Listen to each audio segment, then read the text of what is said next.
Alrighty. Welcome into another episode of a Colorado Craft Podcast by Mile High Bourbon and Rye. As always, I am Zach. I am the host of the show, and this is a show where we talk everything Colorado craft. Today, we are up in Golden, sitting down with State 38, as you can see by the wonderful tablecloth and logo behind us. And I am sitting with Don and Jason. Gentlemen, thank you so much for joining me on the show. Zach, it's great to have you here. Yeah, thanks for coming. Thanks for coming. Yeah, super interested. So, quick introduction. Don, tell us a little bit about your role with the company here. So I'm the owner and managing partner. Purchased the distillery about 6 years ago. We've been fortunate enough at State 38 to be around for 12 years this past April. So we're excited to be a small craft distiller. It's been around that long. We do 4 different spirit lines. We do 4 whiskeys, 3 tequilas. We got a special one on the table that we'll probably chat about. And then in my Damn Smooth line, we do a vodka, gin, and absinthe, and a peach vodka. And Jason makes all of those. So, yeah. Awesome. So, Jason, makes you the distiller of the State 38. Yes, sir. I'm the head distiller. I've been here for just about a year. I've been distilling for almost 15 years now. So I met Don previously when I moved here a couple years ago. Okay. And we stayed in touch, and he needed a head distiller, and I had not realigned myself with getting back into the distilling world, so he brought me back in. That's awesome. That is fantastic. Well, let's, before we go too far into it, if you guys haven't, like I said, listened to the show before, this is a all about Colorado focused everything. So top to bottom, we talk about anything in the state of Colorado and oftentimes revolving around beverages made right here in the state. And as this is a Colorado craft podcast and it is the 38th state, that is, I'm assuming, where you guys came up with the name for State 38. That is it. Correct. Colorado's the 38th state, also the centennial state. Yep. But and we try to do as many things as we can, Colorado-based in terms of our grain and our processes and our water and all those things. So, yeah, try to be honorable to the name. That is excellent. Yeah, keeping everything Colorado. It can be difficult to do for sure, but if you can keep it that way, it's really cool to be able to support everything top to bottom within the state. It is, yeah. So most of our grain we try to get from here in Colorado. We get a lot of that from Root Shoot up in Greeley or Loveland. Yep. And we get some of our malts from Proximity. And so, yeah, one of the only malts we don't get, one of our barleys, is we do a Scotch, a peat smoked whiskey, and one of those barleys we actually get malted in Scotland. So that's pretty awesome. Yeah, and actually it's sitting right there. So we're going to start that mash tomorrow. So phenomenal. Yeah. So yeah. Everybody gets a nice peek at the the first step of the process here. Right. Well, we'll get into the process here in a minute, but tell me a little bit. How did you start State 38? Where did this originate from? So I bought the distillery 6 years ago. Sean Smiley was the founder of the distillery. This was kind of a hobby business for him. It had grown to the point when I bought it that it really needed somebody else to come along, kind of take it to the next step. And so that's really where kind of I came into the picture. This is a very much a labor of love. This certainly isn't where I spent the previous 50 years of my life, but this is certainly some of the more fun time that I get to have making whiskeys. So yeah. I can imagine that. That's definitely, this would be a blast to just make whiskey as much as you can. Absolutely. Yeah. Well, so then, Jason, for you, I know as we just see kind of the grain back there, walk us through sort of the process. What do you do? Like, let's just go through a day. If you could condense the whole process into a day, what would that look like? Okay, so if we're talking like doing whiskey. Yeah. Okay, so basically tomorrow, I'll give you the rundown of tomorrow's day for us. Perfect, Get here in the morning. All that grain is going to get milled up, okay? First thing we're going to do is we're going to fill our mash tun, which is what the logoed equipment is behind you there. It's a 500-gallon tank. We're going to fill it about halfway full with 190-degree water. Okay. And then we're going to mill the grain, and it's going to go in there, and that's going to start the conversion from the starches to fermentable sugars. Okay. Once all the grain's in there, we're going to top it off with another 200-ish gallons of hot water. Okay. At that point, we'll add some enzymes to enhance the efficiency of the breakdown, the conversion between the starch and the fermentable sugars. And then what we'll do is we'll cool that down. We have a cooling jacket on this too, so we're going to drop it down to around 85-ish degrees. That's my yeast pitching temperature. Okay. So then we'll pitch the yeast and give her a good agitation, get her all good mixed up, and then let her go. Nice. Excellent. And that creates the first step there. Basically, it's what, like a distiller's beer, but like, what's it called? A wort? So, Wort? Yeah. That's for breweries. Yes, it's a wort. It's our fermentation is how I. Okay. Wort's a little more sanitized the way I kind of understand it. It's more, it's like cooked longer, and then you got to keep it real sanitized. I'm not 100% sure about the whole brewing world, but I No, it makes know sense. that. Yep. But yes, for people who understand brewing, it's essentially kind of like a wort. Okay. Very cool. And then from there, you move it over into your still? Yeah, so about 7 to 10 days, hopefully we're done and completed with the fermentation side. At that point, it'll go from, it'll start real bitter tasting. Mm-hmm. Okay, then it'll go from mash tun to the still. Okay. And we'll turn the still on, and it just starts to heat up and start pulling, the heads portion of it. Well, I know it's going to be in the column anyway, when this is about 145 to 150 degrees. Then you just kind of wait about 100, depending upon how potent the mash is. Yeah. Depends on the temperature that I'll read when it starts coming out off the still. So I typically see around 185 here.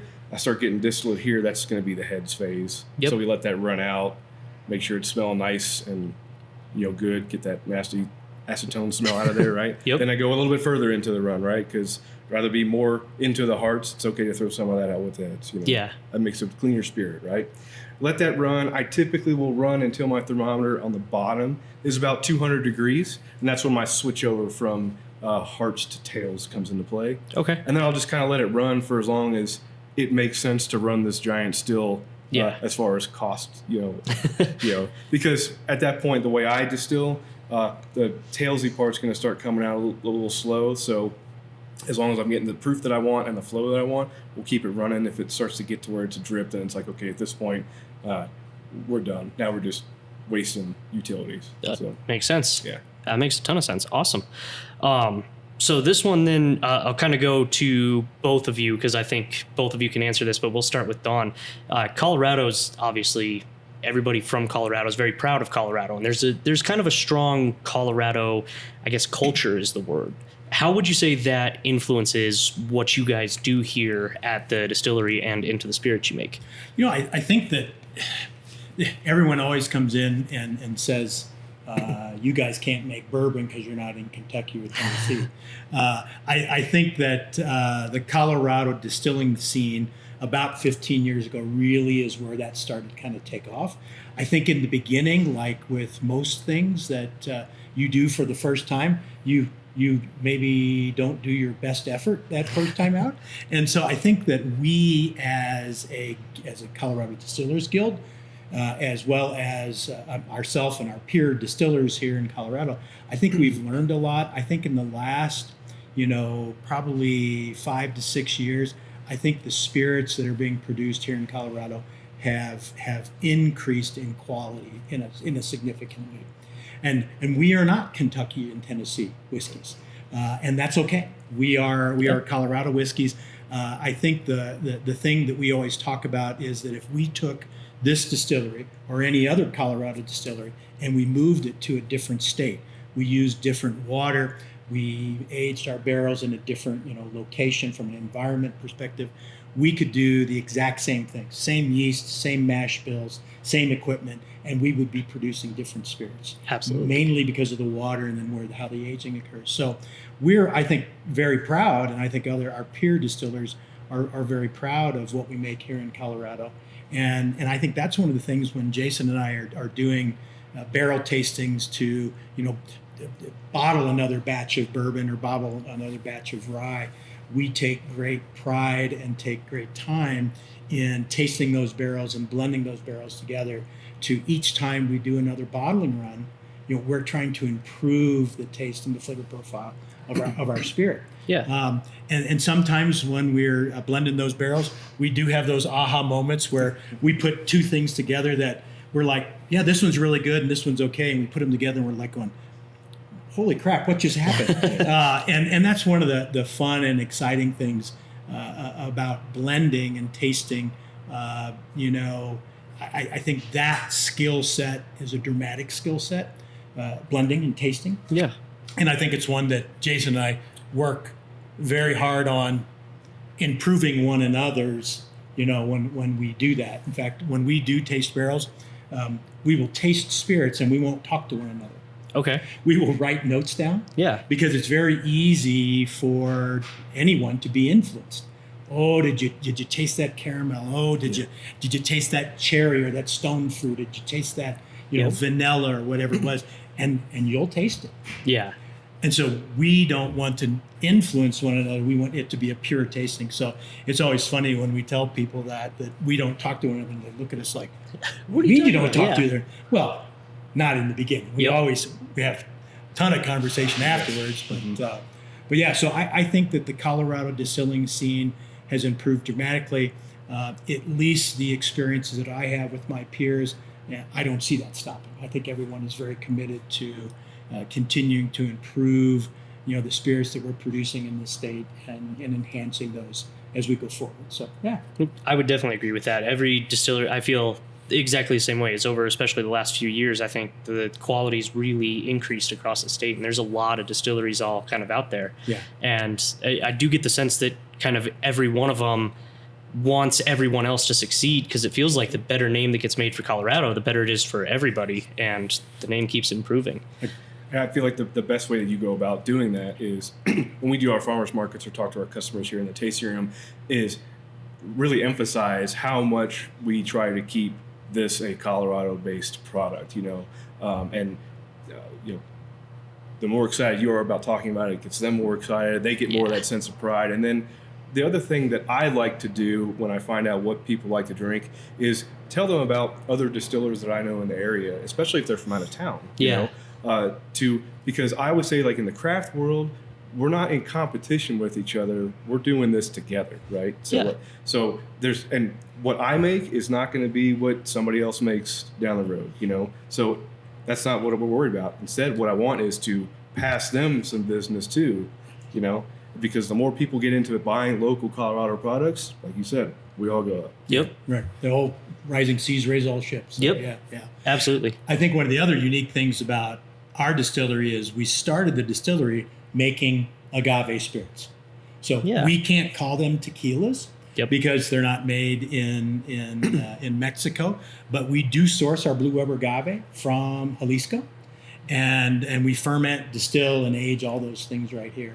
And in fact, our añejo, we specifically created that process to be, we call it our fifth whiskey sometimes. Okay. Because our añejo, we break the tequila rules a little bit in that we age that in a new oak barrel. Oh, all right. As Neat. opposed to a used bourbon barrel, which is tequila tradition. Yeah. And it takes on more whiskey characteristics. So it is always one of my most fun spirits to taste people on, because they don't expect what's coming, which is, it creates a unique spirit for our distillery. Yeah. That makes a lot of sense. And actually, that was kind of one of the next things I wanted to talk about, because Colorado obviously has become a very whiskey heavy production state. So how did you guys kind of center on doing an agave spirit? It was primarily, it was trying to create, I think, a unique aspect for our distillery, because nobody else was really doing that. So we are, as far as I know, we are the longest running producer of agave spirits in the state of Colorado. Awesome. There have been others that have produced some agave spirits. Some have started, some have stopped, some are still continuing. Others have done tequilas, and the reason they can do tequilas is that they basically purchase it from and source it from Mexico, from a distillery there typically, and then they'll private label it here. Yep. Yeah. So no, it was one of those things to create, I think, a unique feature and aspect for our distillery to differentiate us from other distilleries at the time. So, yeah. And they're quicker, Okay. So you can do a Blanco, it's clear spirit, right? Yep. The Reposado typically is 9 to 12 months in a used bourbon barrel. And then our añejo is typically around 18 months, so it has to be 12 months or longer. Okay. But we're about 18 months. And so as a startup business, when we were back in 2013, it's nice to get products that you can start selling and create some cash flow. Get stuff on the shelf right That's away. right. Yep. That's exactly right. Yeah, I know a lot of distilleries would go with just a clear spirit and just get something out instantly. So kind of cool to get something that you have at least semi-aged, but that you can still turn around pretty quickly. Right. How do you feel like producing? What are kind of the key differences in making a agave spirit, essentially a tequila, versus doing like a whiskey? The big thing, like he said, it's quick, right? So whiskey, it's got to have the least time in the barrel, right? Yeah. So with the Blanco, like you said, so the only thing, here's the only funny thing part. that isn't quick, is the fermentation is like twice as long as it is for the whiskeys. Really? Yes. Okay. And I've seen that before in rum as well. And that's okay, because you don't want to try to speed things up. You're going to get a really funky taste and spirit after that, right? Yeah. So really, and it's easier to, like this, we're like I told you, we're going to grind all that grain up tomorrow. It's going to be a pretty labor-intensive day for us tomorrow. Yep. Whereas this, it's a 55-gallon drum of Blue Weber agave nectar. So we just lift it up there, pull the plug, drain it into the mash tun, dilute it down with water, put in my nutrients, and we're good to go. Okay. Pitch yeast and go. Pitch yeast and go. We're talking like I can put a batch of this together to start the fermentation process in like an hour and a half. Oh, nice. Okay. Yeah. That's So- a much quicker process. Yes. Slower fermentation, Yep. but much quicker process, which means, okay, that's done. Now off to do something else like bottling and whatever else. Okay, that's awesome. And I mean, I definitely enjoy a good tequila, a good agave spirit, because I feel you can get a lot of the same characteristics that you get out of a good bourbon, a good whiskey, but that if it's done right, and the agave just has a really cool, clean, peppery flavor to it that I very much enjoy. And I will say for anybody who's watching that hasn't had the experience of trying agave spirits, don't go into it thinking like tequila like you see at the grocery store, because it's a completely different flavor profile. 100%. When I do farmers markets, I talk to people that are nervous about trying it. I was like, you're going to enjoy the sweetness of it. It still has a little bit of the earthy pepperness that you're talking about, but it's not like a Casadores or something like that. Like I always tell people, it's like as if tequila and rum had a baby, and that's what you're going to get. Okay. From agave spirit. So the other fun thing about our reposado is we age our reposado in our own used bourbon barrels. Oh, okay. Excellent. And so it takes on some of the characteristics of our bourbon. So one of the things I always make the comment here in the tasting room or at markets is that you'll never taste another reposado like this because one, it's made in Colorado, and two, we age it in our bourbon barrels that really no one else has. So, it just creates some very unique characteristics of our reposado. That's really unique. Yeah. How many times can you use the barrel to age the reposado in? Is it just like once in the bourbon, once in the reposado, and then it's done? Or So we'll do once the bourbon, then reposado, and we'll do it a second time. Mm-hmm. Yeah. Okay. And then after that, it's pretty much done. Then it's it takes longer the second time. It's given itself up. Yep. At that point, that definitely is. I know you talked about kind of when people come up around this area, you like to recommend going out and checking some other places. In Golden, is there anywhere that you guys work with, like that you've done any cool projects with? Is there any local businesses around here? Yeah, so Buffalo Rose, restaurant downtown Golden. We've had a very long-standing relationship with them. We actually did a special release private label rye whiskey for them. Oh, nice. It's called the Thorny Rye. We designed together a pretty cool label for it. So we did that with them. We have worked with a number of other folks on doing some single barrel releases. Cool. So a number of those things are in the process right now. But then the other thing that we do that's kind of unique that we do with ourselves, I guess, is we do 2 special whiskey releases a year. Mm-hmm. One on Colorado Day, which is coming up. Yep. And then also we typically do a winter whiskey release around Thanksgiving. Oh, okay. Very cool. Special label, single barrel, typically, special finishes. Yeah, so it's always kind of a fun release, limited number of bottles. So usually higher proof, usually 100 proof or higher. Yeah. That's awesome. Yeah. That's really cool. The Colorado Day release, I got one. I came up for that release a couple of years ago. The environment here was just awesome. Everybody's really excited for the whiskey to come out. But I really liked the label, which my understanding is you guys work with local artists to help design that label. We do. So Jesse Kroc is a local Golden artist. He's a school teacher. Okay. He has been a friend of the distillery from the beginning. And after I bought the distillery, one of the things we wanted to do was create some special releases. And so Jesse was my sort of like no-brainer go-to, to say, hey, let's do some fun landscapes, some Colorado landscapes. This is, August 1st is the day Colorado became a state. Yep. And so, we'll be bringing this year, this August the 1st will be the 5th year that we're doing that with him. Awesome. All of those original paintings, we commissioned him to do those original paintings. They're all in the tasting room. Oh, really? Yeah, Okay. Yeah, so they're all hanging up out there. And and it's just a very special, unique. We've had people that have come every year. They have them lined up in their houses. Yep. Some of them I know now are empty bottles as opposed to full bottles. Well, that's a better way to go, right? The right. bottle's got to be empty eventually. Yeah. We believe very strongly in you drink whiskey. Yep. I certainly think there are special times to have special whiskeys. No doubt about that. But whiskey is meant to be drank. So Yeah, absolutely. Yeah. And enjoy with friends. Yeah. Mm-hmm. Yeah. So for the Colorado Day release, is that like a special? Do you guys do a specific style for that release, or is it like? Do you get to play around with kind of what you're doing? You're talking about flavor profiles? Yeah, exactly. So that is another fun thing that me and Don get to hang out and do is figure out what flavor we want to do next, right? So do you remember what year that you came and got yours? That would have been 23. Okay, so 2 that years was a ago. port Yep. finished. It Sure was. Yep, that's the one. Yeah. So then 24 was our bourbon that we finished in a rum barrel. Okay. And So from Montagna Distillery in Crested Butte. Oh, yes. awesome. So we did a little collaboration with them. Yeah, so that was fun. Yeah. Holiday release, we did. We had a bourbon barrel that we let New Terrain Brewing have for about a year, right? They put their stout in it, and then when they emptied it, they gave it back to us. We put our bourbon back in it. Nice. That was probably one of the craziest whiskey flavor profiles that we had ever made. So really, it's just kind of we just kind of sit down and think about. We'll taste our whiskeys.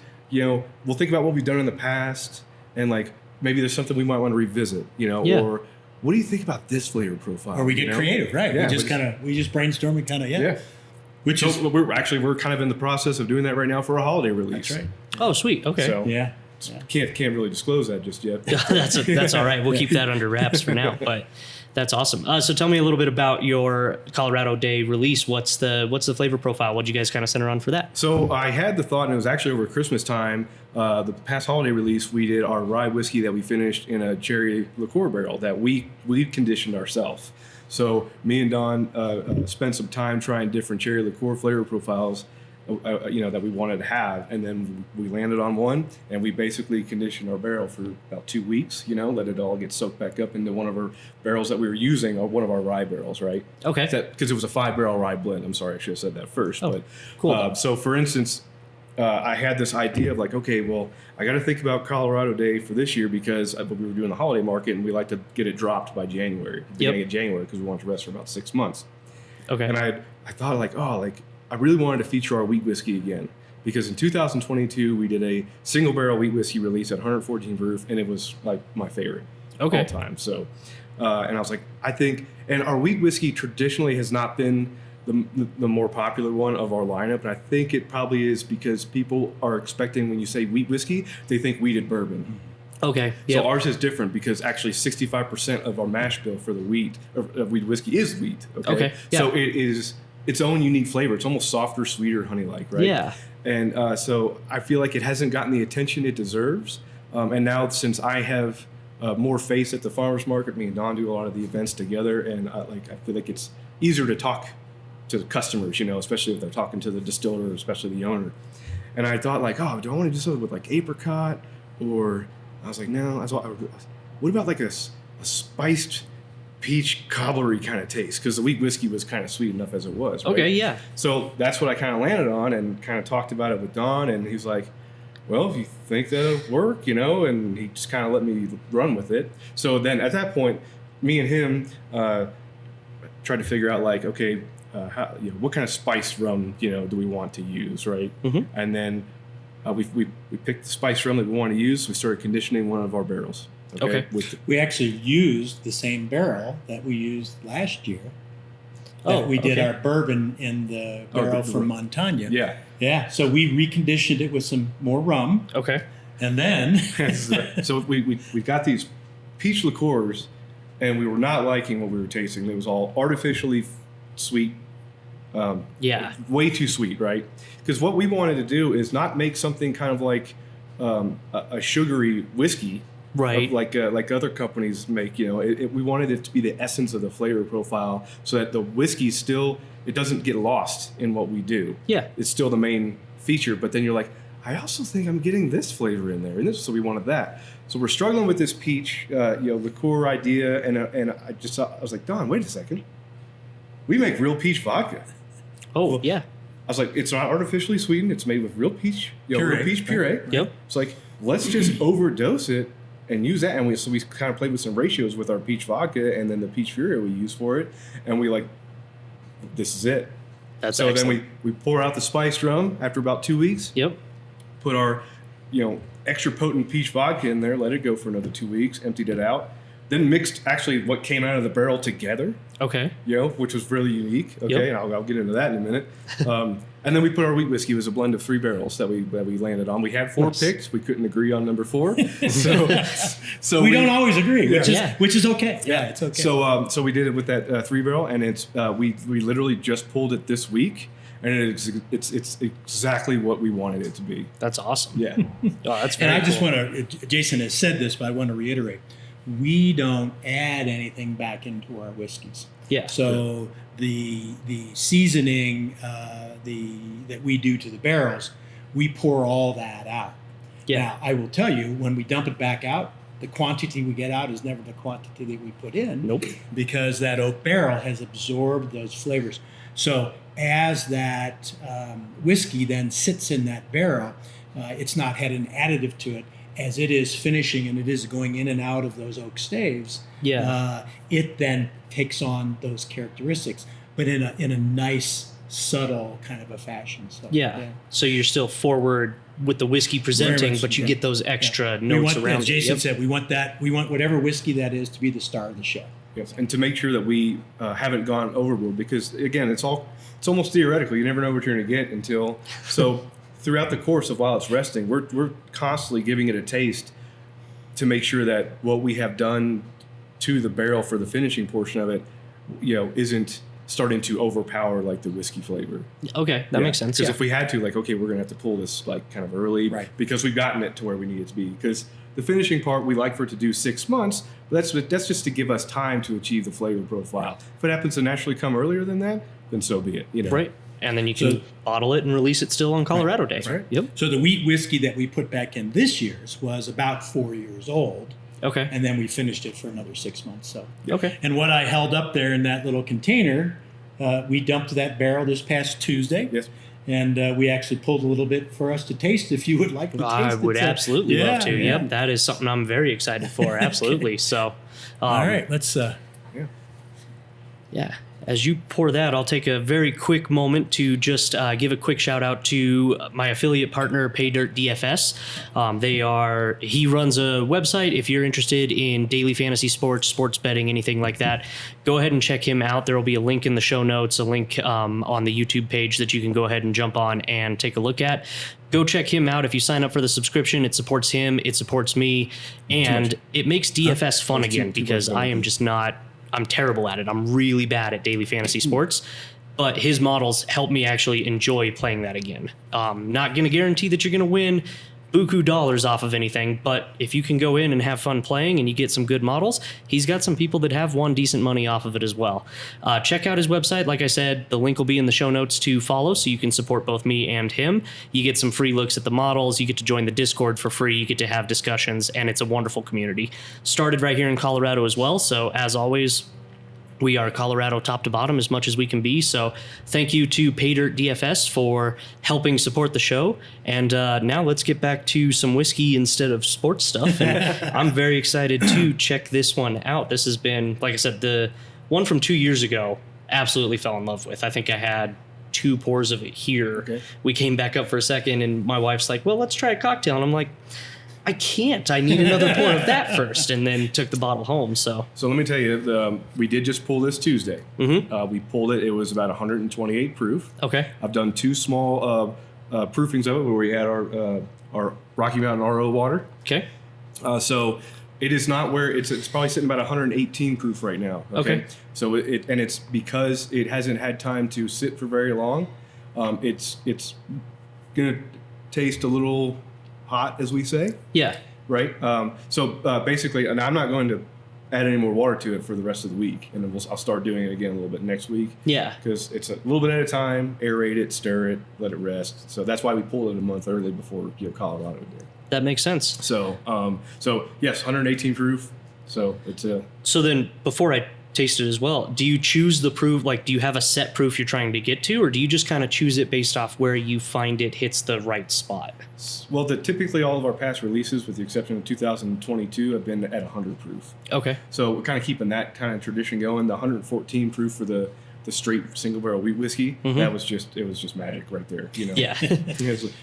The first Colorado Day that we did was a rye single barrel, and we bottled that at 125. Okay. And that one, it did not drink like 125. No. When you had a few sips, your head told you that it was 125 because it was very potent. Palate can't pick up on it, but your brain sure does. Did. Yep. Yeah. That's awesome. Yeah. So I actually just picked up from the printer today a proof of. So this is the label. I don't know how well you can see that, but again. Well, we'll get it up close, and I'll put that over so people can check it out right now. So this original print Jesse did out front. This is the Castle Rock down on North and South Table Mountain in downtown Golden. So we always try to do kind of a landscape that's Colorado based. So yeah, that's awesome. And then he's painting all of those specifically for you guys. So that's not something that people see anywhere else. That's for you, and that's it. Right. Yeah. He comes in and we kind of brainstorm, and he does a little small sketch, and he says, "All right." And we let him go. Let him go. Yeah, we let him go. That's awesome. And every year, he has not let us down. So we trust Jesse. He's done a great job for us. And so give a shout out Jesse Kroc, jessecroc.com. If anyone likes some nice, colorful Colorado artwork, Jesse's the man for that. So, wonderful. Yeah. Well, I'll add that link down in the show notes too, so you can go check him out and support a Colorado artist and get some really cool artwork to hang on your walls. Because the label looks awesome. If you didn't, like he said, it's the that tabletop mesa that's at Golden here. But I mean, the colors that he plays with it are Colorado sunset looking. Very, very fun. In case you're listening and not watching it on YouTube, I can't paint with words a picture that looks as nice as this label. So definitely check it out. Follow that link in the show notes and come check out the State 38 Colorado Day release, because this is a gorgeous label, and man, the nose on this is wonderful. Yeah. And yeah, I mean, the peach is definitely there, and it's fun, but it's not a ton. It just adds kind of a nice sweetness. It's kind of like gets your palate start a little like, oh. It's just a little fun kind of flavor profile. So yeah. Yeah, that really is. Ooh, that's quite nice. That peach comes through on the finish. Very nice. It's like right there in the beginning. Then you get a little bit of that spiciness from the spiced rum, and then it kind of the whiskey shows up, and then the peach kind of starts to tingle the back of your tongue a little bit as it fades off the palate. Yeah, that rum does come through kind of on that mid, the rum spices, but then the wheat really, because I'm a big fan of wheat whiskeys and wheated bourbons. Both are a style that I very much enjoy. And so I like tasting that kind of through the middle. That really hits very nicely there. With kind of a honeyed quality on the mid. We were just really pleased with how this turned out. You know? Yeah. So especially me for like having the idea, and it's almost kind of like, oh, please work. But then there's a party that kind of like, like I trust my palate, and then also the preliminary tastings that me and Don did, blending the barrels. Trust the process. Yeah, and then picking the way to condition the barrel. That's. Yeah. But then when you try it, and it's like, oh, yes. That works wonderfully. This morning I was sitting over here, and Jason gave the vat a Yep. stir, and I was working on my computer, and all of a sudden I stuck my head on. I said, that smells absolutely wonderful.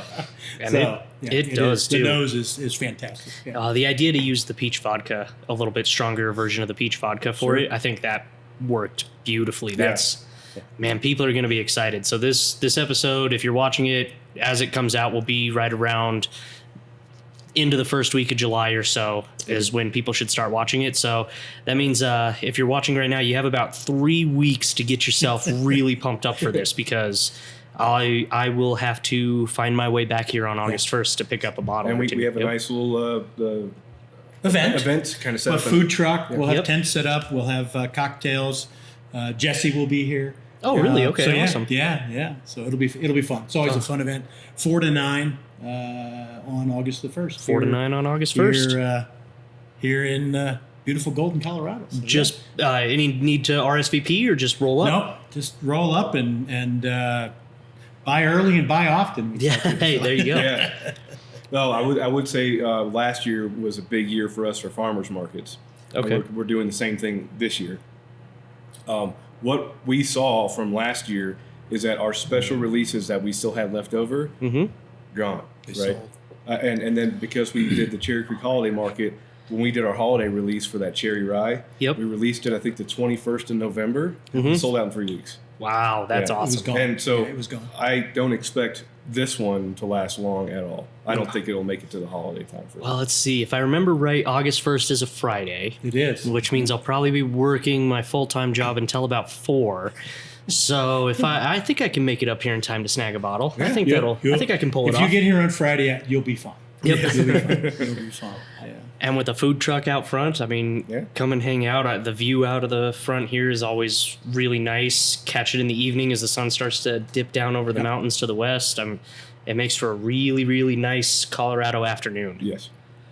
We'll have games for kids too, so it's a family-friendly event. So yeah, wonderful. And if I saw correctly, out front, dogs are welcome as well. So bring out because everybody loves their dogs here in Colorado. Right. So It certainly is a dog-friendly state. Yes, it is indeed. That's awesome. So one thing I did kind of want to ask you, Jason, if you're interested to talk about it. What's a spirit that you took let's call it a creative risk? What's something kind of wild and out there that you wanted to try, and how did that turn out, whether good or bad? Just in my past experiences. Yeah, anything that you've made here or before. I've got a couple of stories. I'd say that the one that I like the best, especially since starting working here, is so a little bit of my background is I had my own distillery in San Diego before I moved out here, and I'm primarily a rum distillery. Okay. So I also made a gin, and I made a vodka, and I did a star anise infused vodka as well. And I was really proud of the gin that I made.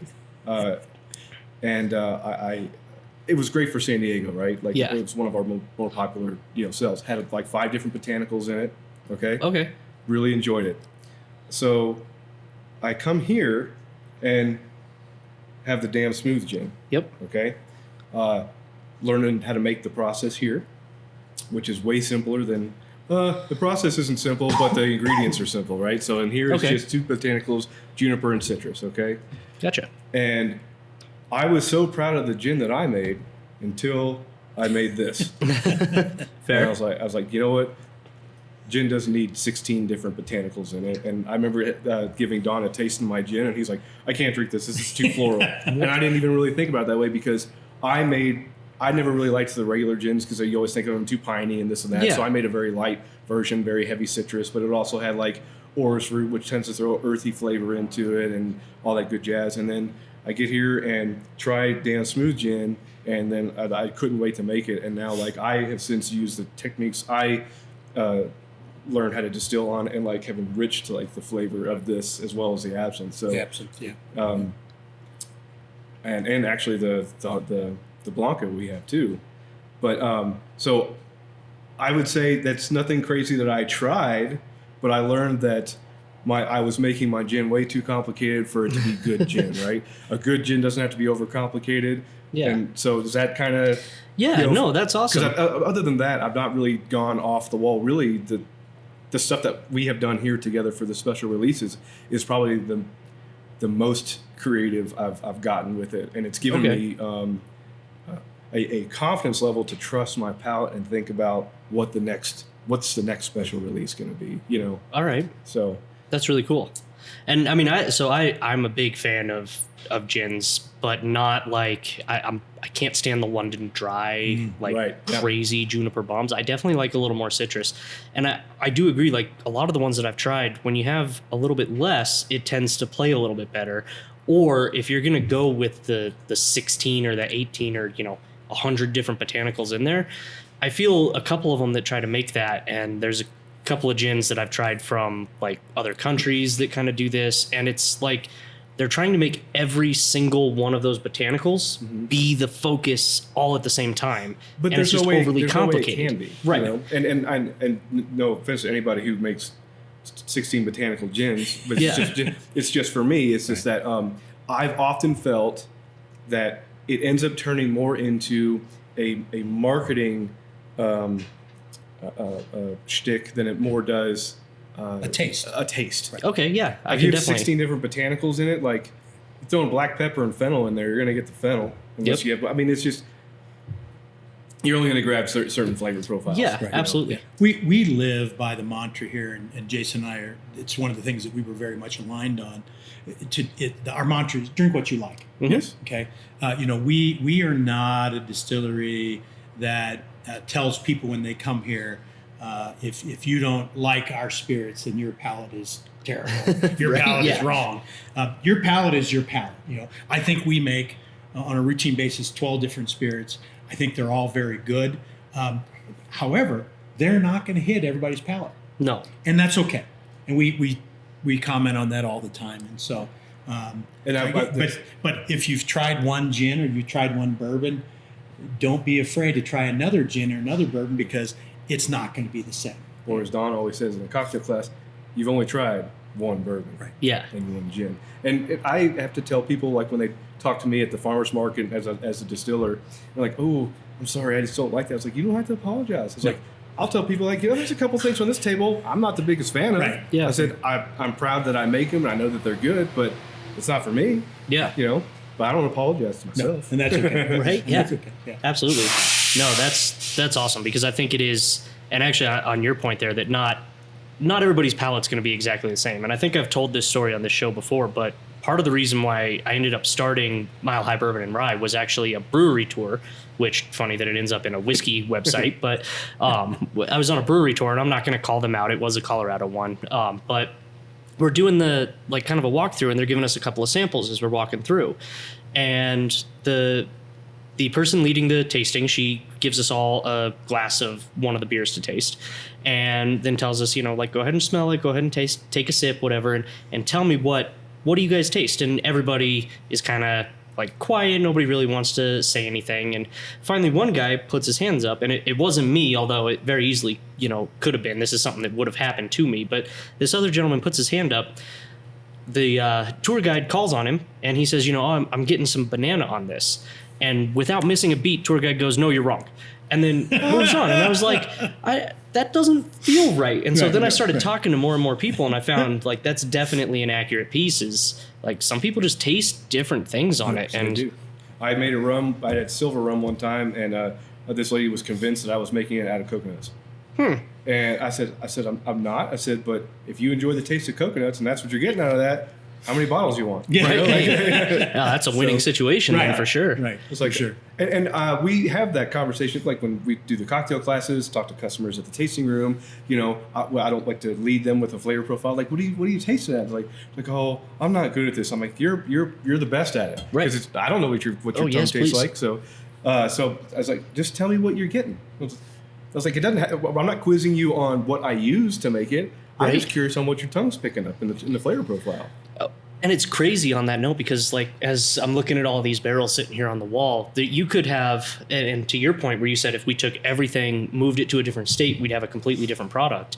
I've found that you can try 2 barrels that are made, everything in the process is identical, goes into 2 barrels on the same day, goes into the same level, directly next to each other in the rack house, and then 2 years later, they're completely different flavor profiles. We have some tasting notes on a couple of those things we've done together. Yes, and it's amazing how one barrel might be sweet, a little oaky, a little caramel, and the other one might smell like an old sawmill or an old museum and have some leathery notes to it or whatnot, and then you don't know what you're going to do with it, but then you find out when you put those 2 barrels together, they complement each other in such a way that it's like, this is fantastic.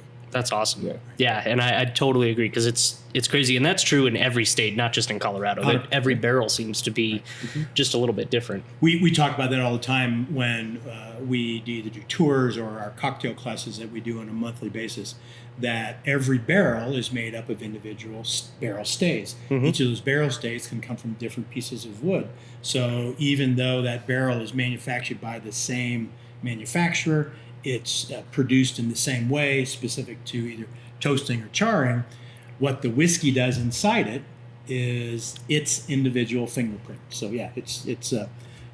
I always tell people we can control what goes on here in terms of the mash and stuff. When we put it into the barrel, we let the whiskey gods do their thing. So. Yep, absolutely. And I can tell you, we have probably at least 2 barrels on the wall that I know of that we're like, we need to find you a buddy because you don't go by yourself. So. No, that's awesome, and I absolutely love that for sure. All right, cool. So let's go into something a little bit kind of more out there. Take one of. So I'll ask each of you to do this. Choose one of the spirits lined up in front of us here and pair it. If you were going to go either for like a hike or to an event here in the state, pair it with an event of your choice. So like if you wanted to choose a specific 14er to climb up to the top of or hike up to the top of and then have a pour of one of your spirits, which one would it be and which event, concert, hike, anything like that? What would you pair? That's a good one. I have mine. Okay, go. Give me time to think. I will tell you, this year was the first year we did a special release in our Hasador line. Our Hasador line are tequilas. And this kind of goes back to the question you asked Jason earlier about which one did you do that you were most kind of flabbergasted by. And so about 6 years ago, mezcals were very popular. Yeah. And the way that we do our agave spirit process, we can't get a smoked nectar because a smoked piña because we use the nectar. Yeah. So we decided that as we do, we kind of get creative. We decided that we were going to put some of our Blanco into one of our peat smoked barrels. Okay. And that way, I called it my backdoor mezcal. Yeah. So we put 53 gallons of 110 proof Blanco into a peat smoked barrel. Okay. A year later, we tasted it. And it was terrible. So we put it back, tasted it a year later, and it was terrible. And so we put it up, and we just forgot about it. Yeah. Jason comes on board, and he's going through our rack house, and he's like, Don, what's this Reposado barrel? It's kind of got this peat smoke whiskey, blah, blah. Yeah. And I was like, oh, my God, I feel so bad about that. I failed, I did this. So he says, well, have you tried it recently? I said, no. And so we pulled it and tried it, and we were like, oh, my goodness. Yeah. It was fantastic. So that is, we put 53 gallons of Blanco into that barrel. When we dumped it 6 months ago now, we only got about 39 gallons out of it. Wow, okay. 200 bottles, 100 proof. So that is the bottle that I would take. It's at 100 proof. Most tequilas are not going to be at that high of a proof. Right, yeah. It does not drink that way. And that would be a fun bottle to, I don't know if I'd want to hike up a 14er with a bottle of whiskey in my backpack, just from a pure weight perspective. That's fair. But, at Red Rocks in the parking lot before for a concert, that's a fun little sipper, as the sun's going down over Red Rocks. So absolutely. That would be a fun one. And I will tell you, we've done a couple of cocktails with that, but I prefer it just neat. It's it's very good. So- We did do a poblano simple syrup for, I think it was Easter. My wife and daughter and I and their families, and that was pretty good. But I still I kind of like the just drinking it neat. Before, Jason, I do want you to answer, but I do want to interject. Is that the one that you were pouring at the Arvada Farmers Market? It is. Like little It is. samples of that one? Yeah. Oh, yeah. No, that is a winner of a bottle right there. Proof, it drinks like candy. Oh, that So- thing is amazing. We did a very similar thing.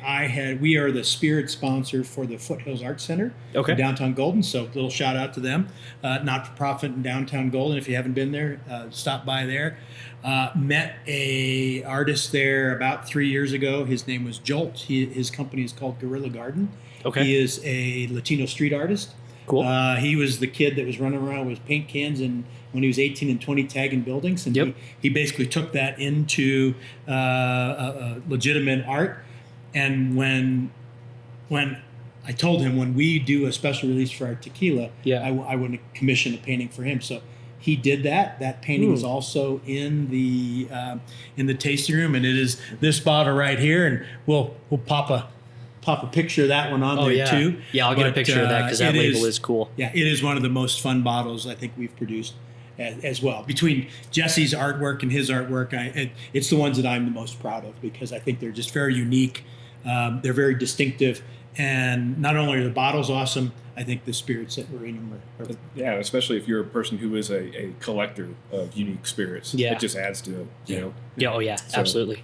No, that one is great. We'll definitely put that picture up so you guys can see it, and then come pick up a bottle before it's gone because there's only 85-ish? 90 left. So yeah. Okay, so -1 because I will be leaving with one today. That's it. That's going to happen for sure. Yeah, that was absolutely phenomenal. So I love that pairing. That bottle right before a concert as the sun goes down at Red Rocks. I think that would it's already a phenomenal spirit. Something tells me that would make it taste just even a little bit better. Especially with good friends, we always say that when you have an outing with friends and you have a spirit, and then you taste that spirit like maybe 3 weeks, 4 weeks later. Yeah. The spirit never tastes as good because the moment and Yep. the friendships, they just enhance all those things. They So, really yeah, do. Yeah, they do. They Yeah. really do. So, Jason, Jason, what's your pick so there? I've got a really unique event I'm going to describe for you. Cool. Sounds Okay? awesome. And I'm going to use a couple of the spirits, okay? Wonderful. So about me, I love our whiskeys. Mm-hmm. It's something I like to sip on at the end of the night. But if I'm just kind of drinking casually, I'm more of a clear spirits guy. Mm-hmm. Okay, so an event that comes to mind is something I do almost every day here at the distillery, which is bottling. Cool. So I'm bottling all the time. Yep. At the end of a long day of bottling back here or moving stuff around, I have a custom drink that I like to make using two of our products. I like to use our gin and our peach vodka. So at the end of the day, Okay. when I can go and relax at the tasting room, Yep. it's going to be my drink is going to be a rocks glass with some ice cubes, 2 parts gin, 1 part of our peach vodka, a little bit of the orange simple syrup that we make here in house. Gotcha. Top it with club soda, and then put a grapefruit slice in with it. Ooh, okay. Man, in the summer too. That is Very that's the end of refreshing, my yeah. event because at the end of especially when it gets hot back here, Yeah. that's a really nice, crisp, refreshing cocktail to end the day with. What do we call that? That's it. Yeah. the peach pelly. Jason's last name. Yes. Okay. But Gotcha. it is the Italian pronunciation, not the American Yes. pronunciation. Yeah. So I Awesome. made that mistake one time, but I thought it was a fun little, and Jason informed me that I fell back on the Italian pronunciation That's and right. not the American pronunciation. I will tell you what's great is because our gin is nice, crisp, light juniper, good citrus. And then when you just add that splash of the peach vodka in there, they blend together so wonderful. And actually this past weekend, we were doing the Foothills Art Festival and kind of ran out of some mixers. And we had people come up like, I don't want anything sweet, this and that, whatever. And I was like, well, let me make for you something that I make for myself at the distillery because it's not sugary, right? Yeah. And we were just going through those left and right. you know. That's- Yeah. well, I mean, because that it's nice because it was sounds- hot this weekend. Yeah. Nice and crisp, and again, not sugar sweet. It actually worked well with the tonic water too. Yeah. Really? Okay. Yeah. So, but Oh, I I like the bet. club soda. So. Oh, I bet that sounds absolutely awesome. Absolutely awesome. So, all right, cool. Well, we're getting kind of close to wrapping up. I'd say last thing I have is kind of what are you guys looking to do? What's what's next for State 38? Where are you guys going to from here? So we fortunately just went with a new distributor, and we are very excited about what we think they're going to do for us in terms of actually getting out and getting our products into the marketplace, which we're very excited about. As Jason's mentioned, we are doing a tremendous number of farmers markets and events, holiday markets, and those kind of things. We're really working very hard on getting our name and our brand recognition out there. Yeah. That really wasn't something that had occurred prior. And so, we're just looking to grow the brand, expose more people to our spirits, and I think the quality of our spirits. But, we're going to stay true to, I think, the craft quality, that we do. Yeah. I don't think we'll ever become a Tito's. If we do, it's probably not my generation. Maybe Jason's. But That's not how I want to do it. No. So we want to continue to do. We really enjoy the interactions we have at markets with our customers here in the tasting room with our customers. Those relationships are really important to us, and so we want just to continue to enhance and foster those. Yeah, that's wonderful. Yeah. I would say, to kind of add to, it's always great to, we're in the business to make money as well. But for me, especially as the head distiller, I just enjoy when somebody gets a smile on their face when they take a sip of the products that we make here. You know? So it's a testament to the hard work that we put into doing this. So that is, the more we can get this into the hands of the public, the better, and then the money comes after. Right. Fluidly, right? Yeah, I've ran a number of businesses, and I always said, making money is the result of doing the right things right. There you go. And yeah. so I like that. We're trying to do the right things right, and success will follow. So yeah, that's wonderful. I like that a lot. I might end up using that a handful of times here. Yeah, it's quite all right. Yeah. That's awesome. Yeah. So, well, gentlemen, thank you so much for joining me. I really appreciate you guys taking the time to sit down. This has been awesome. I've loved talking to you guys about all of this. I've certainly learned some. I hope everybody listening and watching has learned some about you guys as well. I know you guys have got some probably online social media presence, Instagram, stuff like that. Where can people find you online? And then we're on Instagram at state38.com. We're on Facebook at the same. Our website, state38.com as well. We're out there. Find us. Don't be a stranger. We love people coming by the tasting room. We're out here in Golden. We're in an industrial park behind the Home Depot at the intersection of 6th and Colfax. Oftentimes it's a challenge to find us, but the reward is usually pretty fun. Yeah. Well, and I'll tell you what, Google Maps will take you right to this spot. So the back, which is the back door. Yep. Yeah, that's right. And also, just to add to what he's saying, when you come here, we have a wonderful tasting room, full cocktail menu. I'm usually always here, so if you're interested in actually checking out the distillery floor, right where we're sitting now, I'll be the guy walking around with you. So. Oh, that's awesome. So definitely we'll put some links down again in the show notes. So if you're listening as a podcast, you can find that in the links on Apple or Spotify. You can find it in the show notes on YouTube as well if you're watching as a YouTube show. And then obviously help support Mile High Bourbon because I get to keep doing really cool conversations like this as you guys keep supporting me. So follow us on social media at Mile High Bourbon on basically everything that there is. I'm getting out there trying to put more and more content, promote more and more people every day because I love bringing Colorado to all of you guys. Also check us out at milehighbourbon.com. And if you go to milehighbourbon.com/shop, you can buy some products on there. That not only supports the show, but I donate a portion of proceeds of every sale that I make on the website to local charities. Right now, we're partnered up with Paw Prints Pet Rescue, a new pet shelter that's opening up out in the Commerce City area.